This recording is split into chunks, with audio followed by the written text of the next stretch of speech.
Nick Gallo, KC Thunder. Mark, just from the way that you guys came out of the gates, did you feel like this was a step forward after a long travel night from maybe the long travel night you had going into Atlanta? Was that kind of crossing your mind as you guys responded the way you did to the start of this one? Yeah, I thought we cleared a couple of hurdles tonight. I thought the first one was the start of the game and how ready we were to play and the energy we were able to generate, obviously with a tough schedule, which is a step forward. It's mind over matter. And then the other hurdle was playing with a lead. I thought we were able to build, obviously, a pretty good lead, and I thought we played pretty well with the lead, both ends of the floor, which we've had leads in the past. We've done that well. We've done that poorly at different times, and those were the two challenges that we had before and in the game tonight, and I thought the guys did a great job there. You often talk about guys, J-Dub's, just effort level. He had a couple plays, I think, long rebounds that he tracked down in like the first 2 or 3 minutes.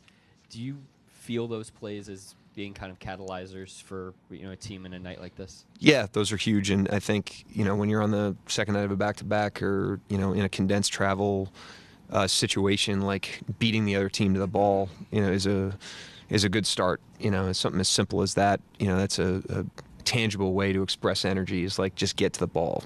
Force yourself to get to the ball. That was a challenge that we laid out before the game, and again, the guys did a really good job of that, especially early. Mark, you talk about playing with the lead, and I think the thing that on the second night of a back-to-back, when you come out in that second half, I think that's a place where sometimes a game could not get away from you in terms of losing a lead, but just like loosen. Sloppy. Yeah. Did you like that you didn't see a ton of that there in the third quarter? Yeah, that was the challenge coming out at halftime, obviously, not playing the scoreboard and having the maturity to understand that no minute should go wasted. We're building habits regardless of the circumstances, and that group did a really good job. They knew they weren't going to be out there very long, and were challenged to play the right way, and they did. You guys also shot the ball really well from the free throw line, which had not been the case as much on the road trip. Is there anything consistent there that you saw? Like free throw shooting? Yeah, like when you guys were struggling there on the road? I have no idea. I don't know. I mean, just presence. I don't coach that. So, among a lot of other things, I don't coach, like basketball. Andrew's like with the Athletic.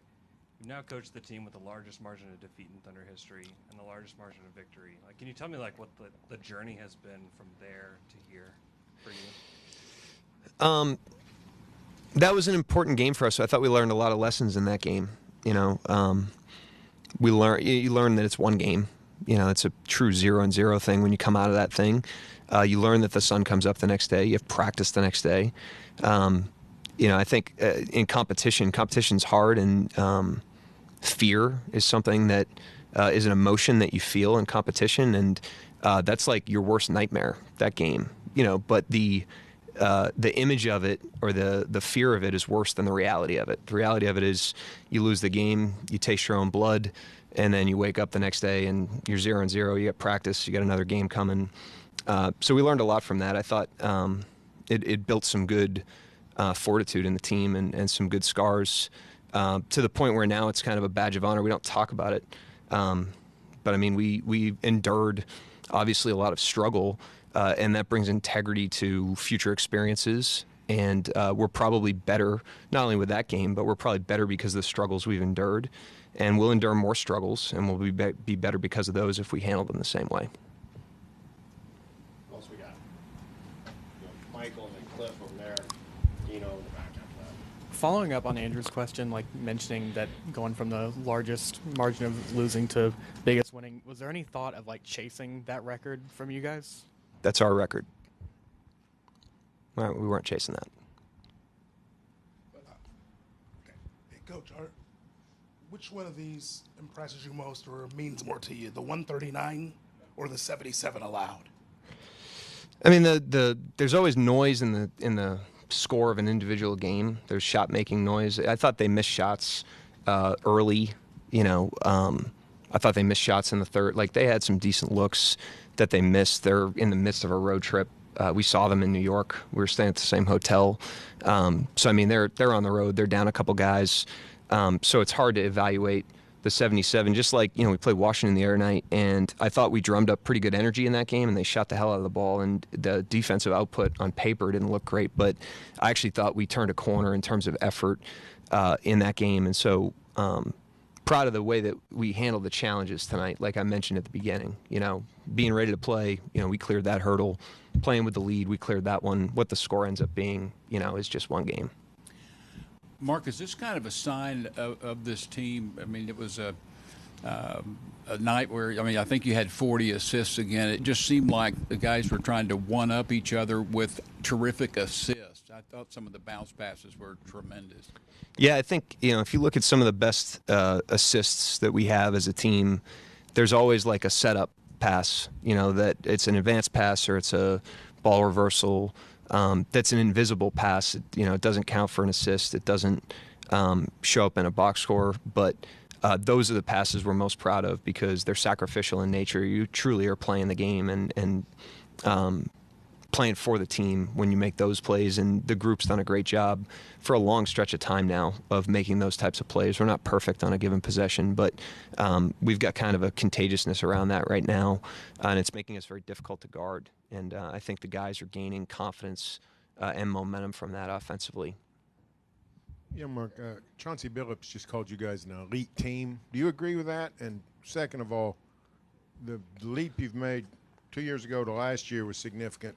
Now you're making a similar significant leap, which seems like a very difficult thing to do, to improve that much 2 straight years. How difficult is that, and did you see that coming?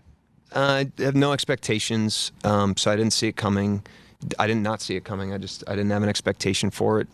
And I really, honestly, I think, it's all about stacking. It's all about, stacking days, stacking reps, stacking possessions, stacking games, stacking weeks, and being very present in that process, and just giving your all to every single rep, day, possession, game, and just seeing where that lands you. And if you commit to that process, which our team's done a very good job of for not only this year but for a long time, you're going to end up where you're supposed to be. And wherever that lands us, we'll be able to put our head on the pillow at night. I don't know what description that lands us. We're just going to do our best every single day. We're going to stack possessions again on Saturday, stack games, and let that win the day. And wherever we end up, we end up.